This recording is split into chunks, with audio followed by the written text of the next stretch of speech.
This is Jordan's Vision. Pull up a seat and kick up your feet.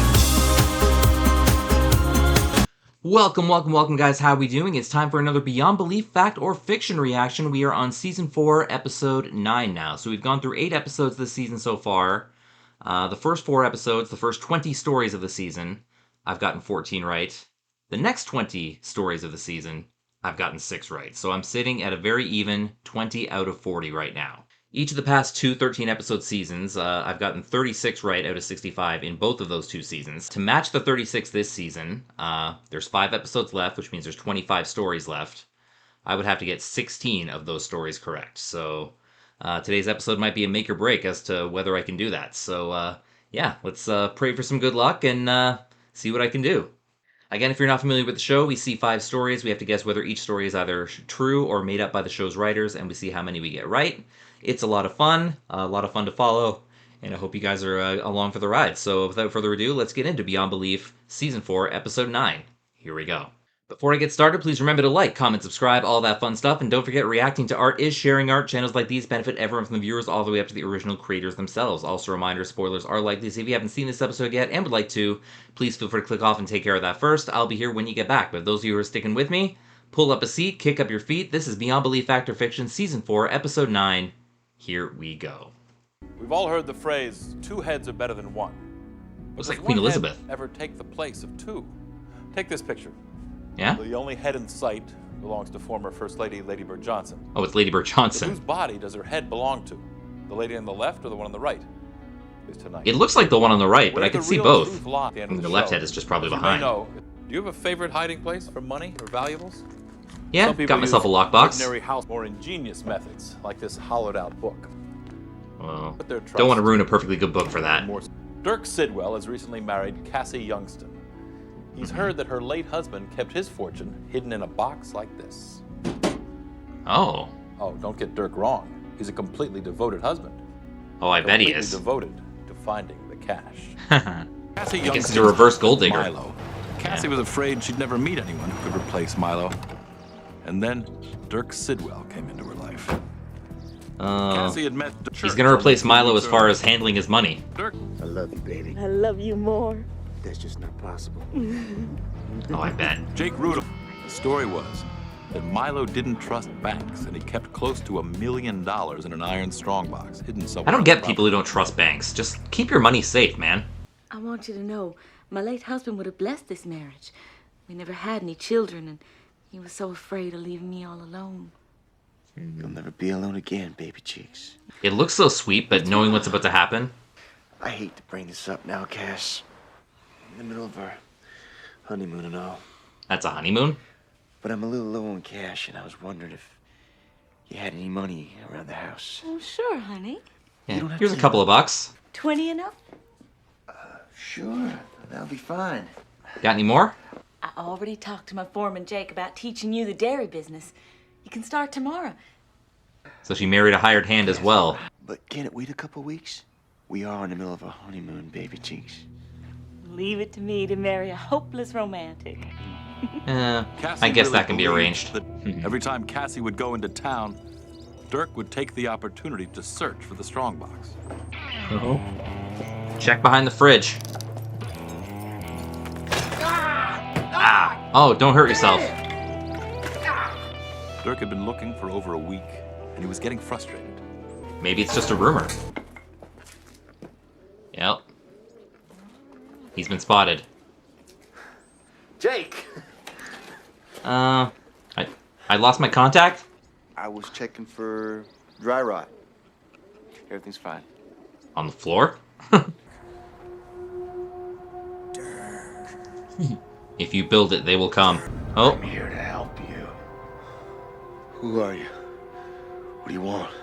It's not the dead husband, is it? I don't know why the dead husband would help him, but... Just in case the ghost tries something. Better take the gun. Oh, hi. Okay. Where's the strongbox? That's all you care about. Isn't that why you called me out here? I'm Milo Youngston. And I want you to leave my Cassie alone. Yeah, right. I know who you are, pal, or what you're up to. Milo Youngston's dead. Or tell It's me beyond belief, so maybe he's not. Never find it. that you're dead. Oh. How do you kill what is already dead? Where'd you go? I guess he just found a way. Baby cheeks. Oh! Over here. How you gonna explain all these bullet holes? Ow! Dirk! I was shooting at a prowler?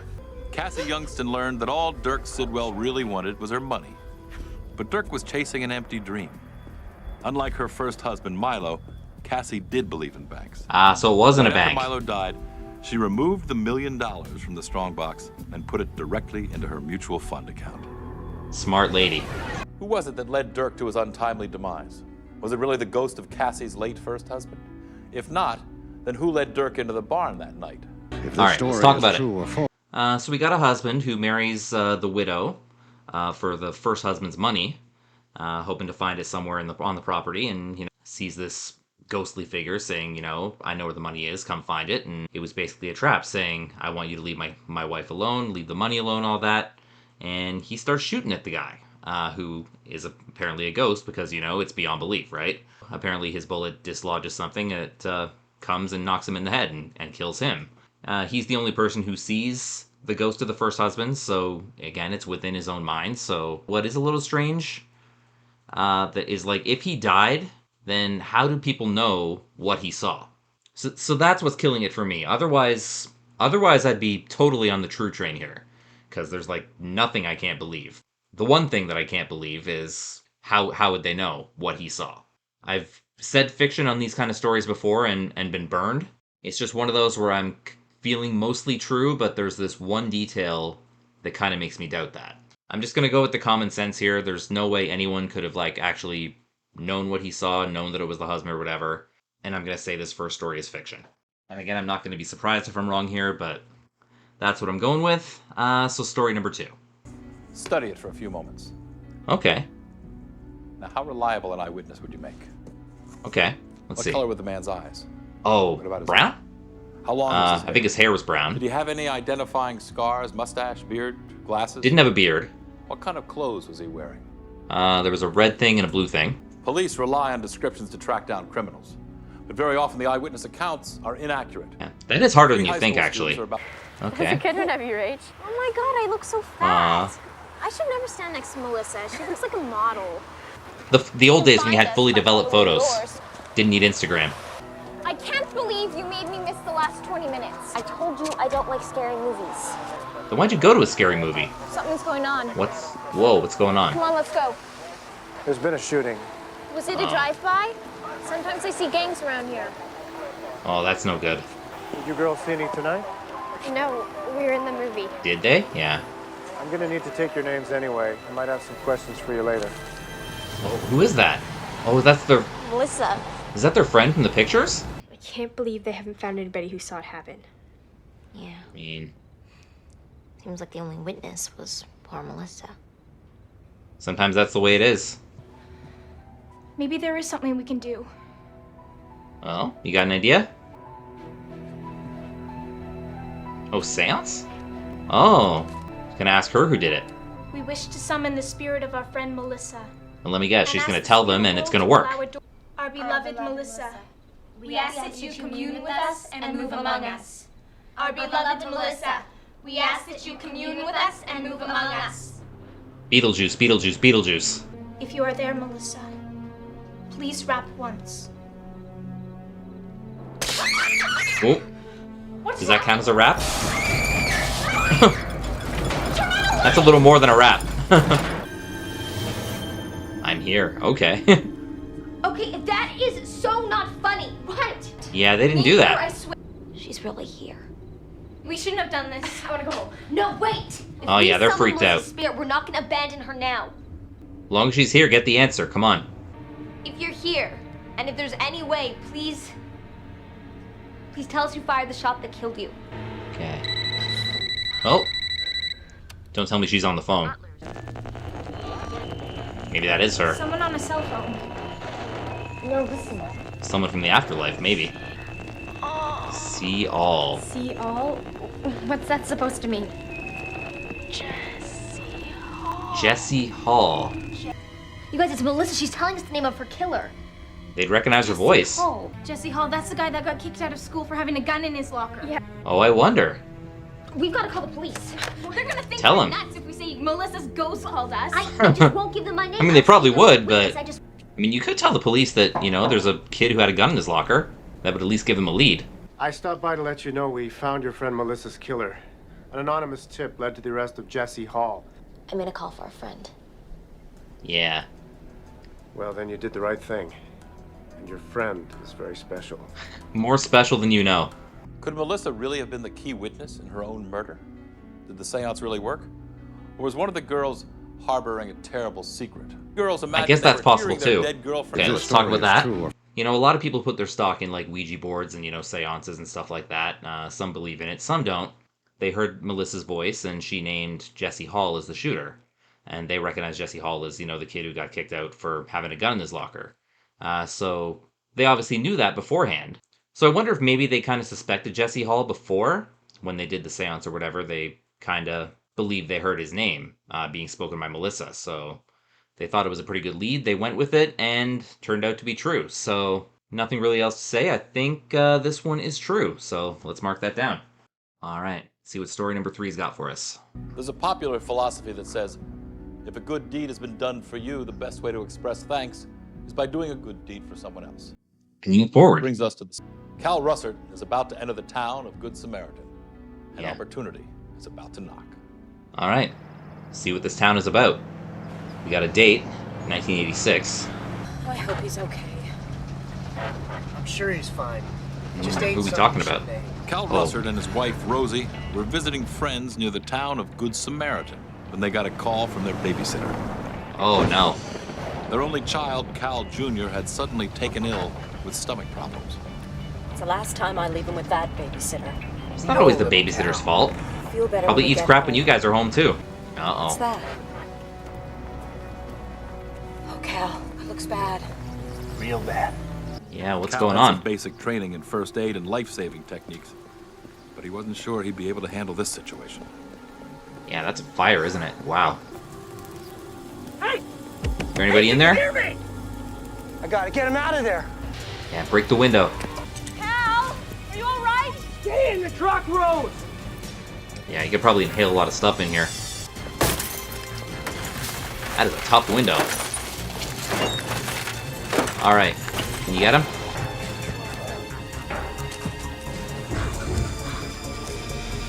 Alright, he's out. Is he breathing, conscious?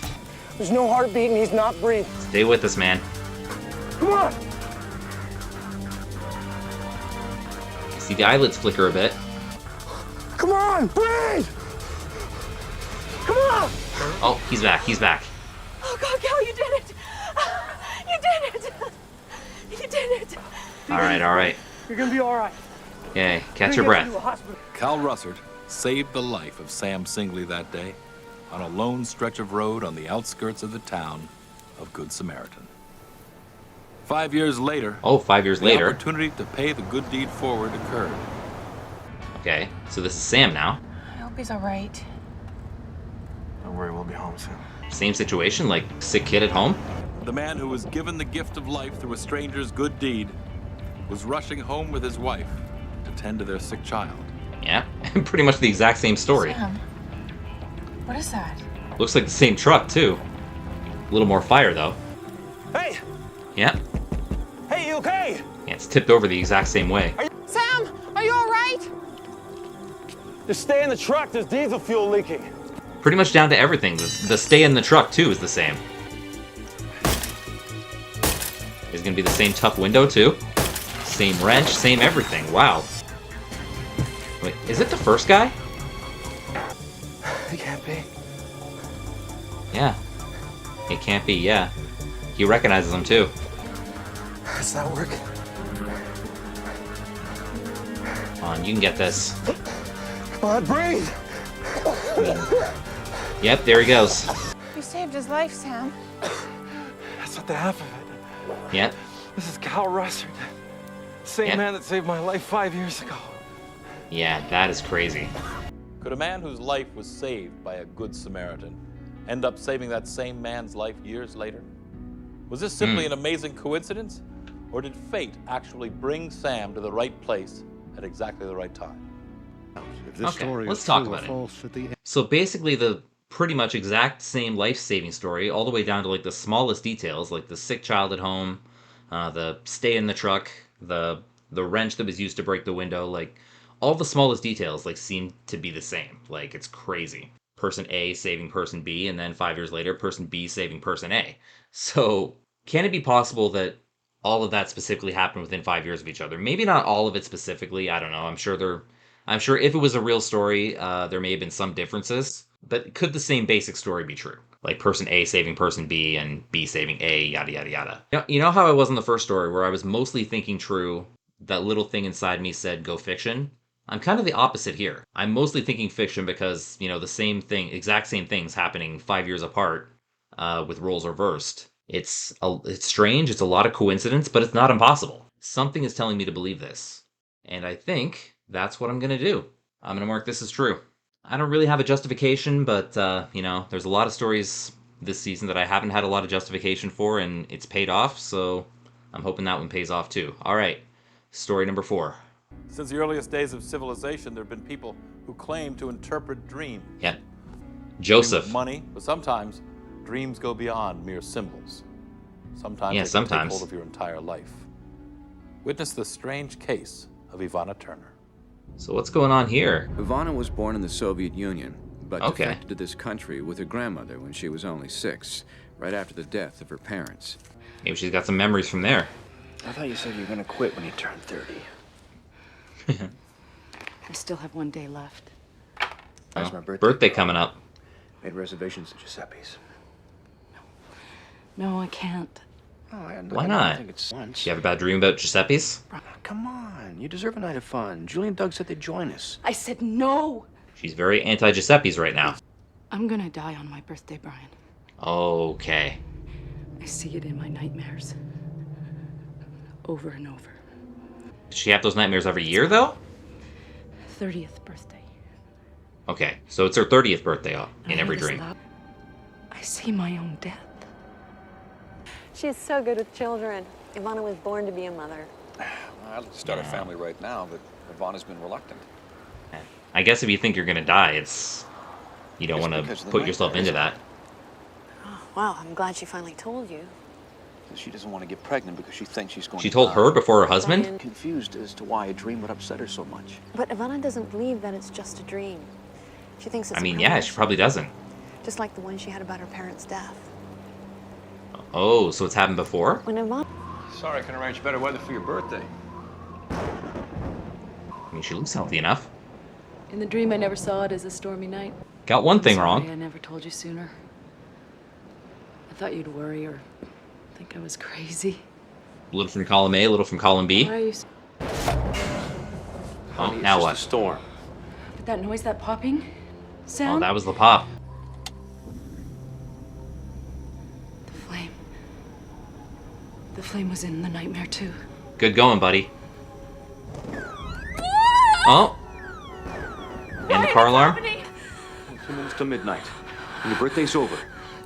Brian, what could happen in 2 minutes? Yeah, just sit still for 2 minutes. You'll be good. I'll go shut the car alarm off and I'll be right back.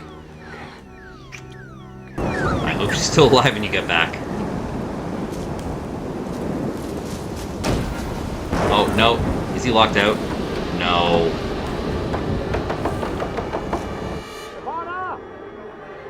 Oh, no. She's got to save him. Oh, no. No. She tripped and that was it. If only she could have waited a few minutes, right? Despite the bruise, Ivana survived her birthday. Oh, And she her did night survive it. Never. 1 year later, Ivana celebrated her 31st birthday. Okay. And by then, we had a lot more to celebrate. Ivana had finally become pregnant and Oh, given birth it's got to a baby beautiful now. Baby. Start thinking of your wish, doll. Oh, you can't kill her now. We should get some pictures with your uncle Please and the don't. baby. She was such a sad little girl. It was tragic losing her parents when she was She had a only pretty 5. sad childhood. 5. Ivana's grandmother said she was 6. Oh, no, Wait. I remember it well. So she shortchanged herself a year, so this is her 30th birthday. Then Ivana's not turning 31 today, she's only 30. Lucky fellow. So this could be the day. The popping sound. There's the pop. The flames. The birthday candle, yep. I knew I had to get to her, but it was too late. She was dead. Just like in her dream. No. Medical reports show that Ivana Turner suffered an aneurysm, resulting in her sudden death on her 30th birthday. Was it really a curse on her life communicated through her dreams? There are some things I can believe. I do think there can be some discrepancies with birth certificates, like when you come from a different country. If there's a mix-up in the paperwork or whatever, it can change your birth date or mix up your birth date or something like that. So I think that kind of thing does happen.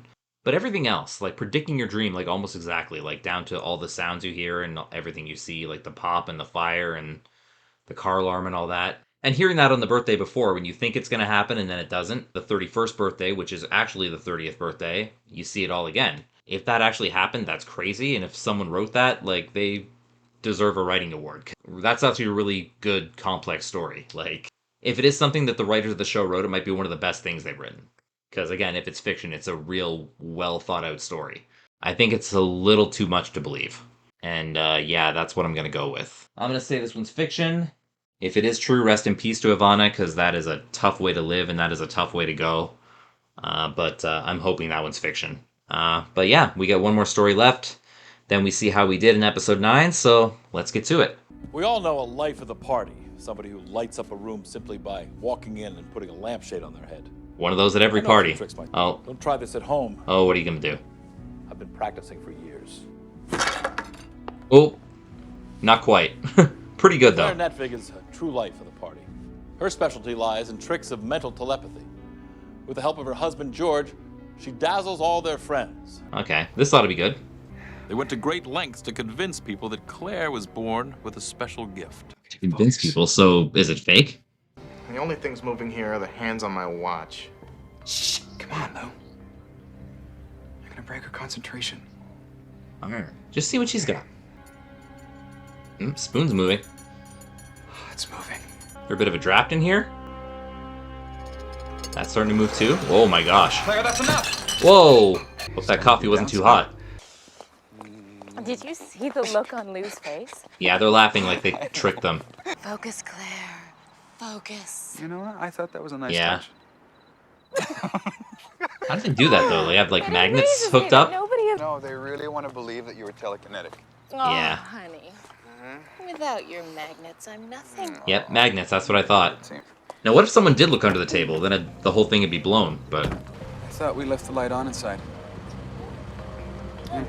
Bulb must have burned out. Yeah, I hope that's what happened.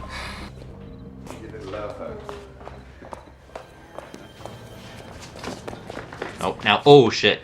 Take anything you want, just don't hurt us, okay? I told Gonna- you to shut your mouth. Keep How are you gonna telekinesis your way out of this? Past 3 months, there had been a series of home invasion robberies in the neighborhood. The newspaper quoted some of the victims as saying they were beaten badly by 2 men in ski masks. This is them. Might be messing with the wrong couple Claire here. had a special alarm system installed in their home that went directly to the police station. But it was disabled by the 2 thieves. Aw, they thought of everything. But they could come back out here and kill us. George, stop it. Well, they do that, you know. Bad guys kill people? No. Okay. On 3. 1, 2, 3. Oh, ow. Okay, they got We up. have to get that alarm to go off. Oh, you got the magnets handy? That's a trick we do at parties. I don't have any powers. No. You're wrong, Claire. You do have the gift. You do. There are no magnets? It was all you, Claire. You moved those things on your own. Claire is a real Jedi. Focus, Claire. Focus. Alright.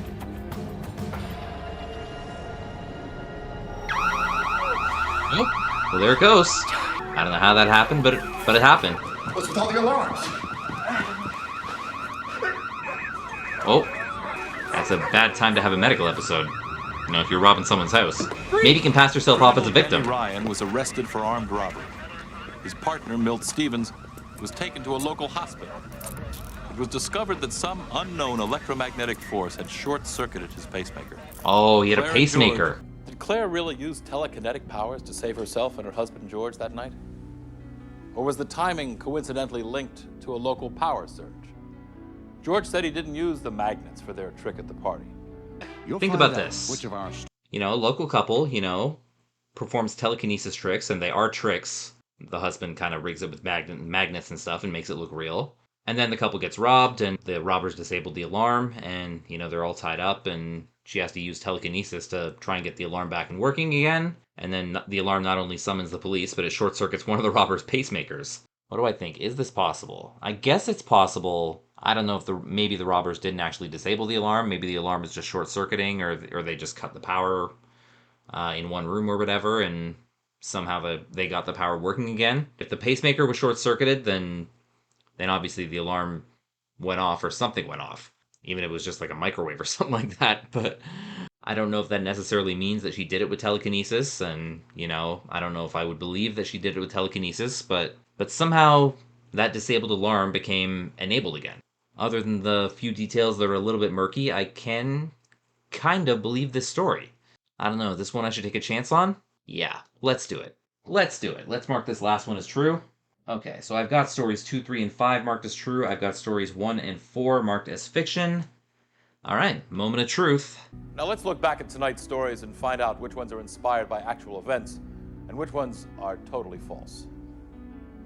Let's review the story of the husband who married for money but wound up with an early demise. All right, I said fiction on this. And I want you to leave my Cassie alone. Did he talk like that when he was alive, or not exactly the sexiest voice I've ever heard? Where are you? Where'd you go? Did you think this story really happened? Not this time. It's a lie. Okay, got it right. So that's one. How about the story of the 3 teenage girls who solved a crime through a seance? Our beloved Melissa. Said true on this. We asked... Ooh. What just happened? Double jump scare. Was this story based on a real happening? Yes. Yes. Our research shows a similar incident happened in Michigan in the 90s. All right, 2 for 2. Good start. What was your opinion of the man who saved the life of the man who saved his life? And I said a very tentative true on this one, too. I've heard similar stories. Maybe not the specific, but I've heard similar stories.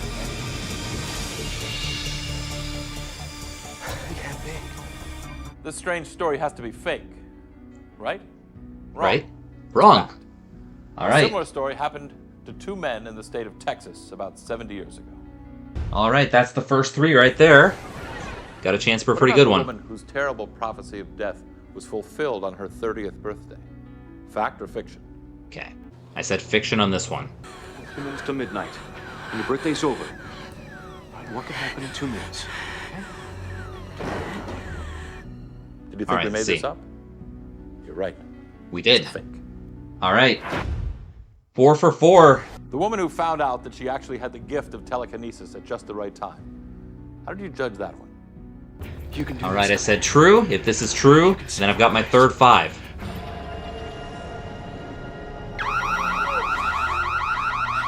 Did you think this was real? Was it? If you did, you were right. You're right. It was inspired by an event that happened to a Midwestern couple in the late 80s. 5 out of 5. Third time's the charm. Can we ever say with confidence which stories are fact and which are fiction? Or are we wiser to say that Well, certain today I tales can. are just... All right, let's wrap this one up, folks. All right, guys, thank you guys for tuning in to my reaction to Beyond Belief, Season 4, Episode 9, and this is a funny game. You know, 4 episodes ago I got a 0, and now another 5 out of 5 for the 3rd time. I was hoping I'd get another 5 out of 5 before this was done, and, you know, I guess I got it. This brings my 20 out of 40 up to a 25 out of 45, which sounds a lot better. And, you know, I said at the beginning of this episode, you know, there's 25 stories left. I need to get 16 right. So now I only need an 11 out of 20, which seems a lot more gettable. So that definitely was a big help. And yeah, if I get 3 right in each of the next 4 episodes, that will do it. So hopefully not too many more bad ones, but this 5 out of 5 tonight definitely was a big, big help. And I'm very happy I got that. So thank you guys for tuning in. Don't forget to like, comment, subscribe, all that fun stuff. Check out my sports vlogging channel, JordangeVision Sports. And until next time, this is Jordan saying you can be productive sitting at home on your couch. All you need is a TV, a great catalog, and a vision. This has been Jordan's Vision. Have a good one, guys. Take care, and bye-bye.